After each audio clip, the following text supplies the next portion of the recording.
అందరికీ నమస్కారం। ఈ వీడియోలో బ్యాచిలర్స్ కష్టపడక్కర్లేకుండా కుక్కర్లో ఈజీగా 20 నిమిషాల్లో కూర ప్రిపేర్ చేసుకోవచ్చండి।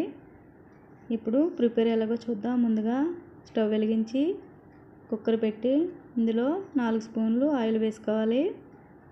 ఆయిల్ హీట్ అయిన తర్వాత 2 ఉల్లిపాయలు సన్నగా కట్ చేసి 2 టమాటాలు కూడా వేసుకోవాలి। ఈ ఫ్రై చేసుకున్న తర్వాత 5-6 కరివేపాకు రెమ్మలు కూడా వేసి బాగా ఫ్రై చేసుకోవాలి। ఇలా ఫ్రై అయిన తర్వాత సరిపడా ఉప్పు వేసుకుని మూత పెట్టి మగ్గనివ్వాలి।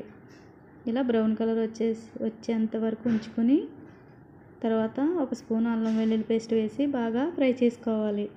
ఇప్పుడు ఫ్రై అయిన తర్వాత 2 టమాటాలు సన్నగా కట్ చేసి వేసుకోవాలి। ఇవి కూడా బాగా ఫ్రై చేసుకున్న తర్వాత 1 నిమిషం మూత పెట్టి మగ్గనివ్వాలి।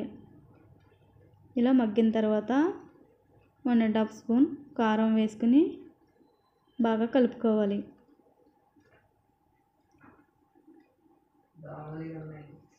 ఇలా కలుపుకున్న తర్వాత కడిగి పెట్టుకున్న చికెన్ వేసి మొత్తం కలిసేటట్టు కలుపుకోవాలి। ఇలా కలుపుకొని 1 నిమిషం మూత పెట్టి మగ్గనివ్వాలి।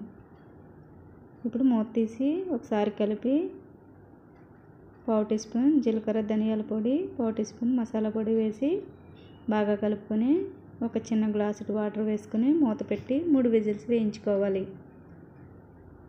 ఇప్పుడు విజిల్స్ వేసిన తర్వాత ఆవిరిపోయేంత వరకు మూత తీయకూడదండి। తర్వాత తీసుకుని ఈ విధంగా వాటర్ ఉంటే ఇంకా స్టవ్ మీద పెట్టి బాగా ఉడికించుకోవాలి దగ్గర అయ్యేంత వరకు।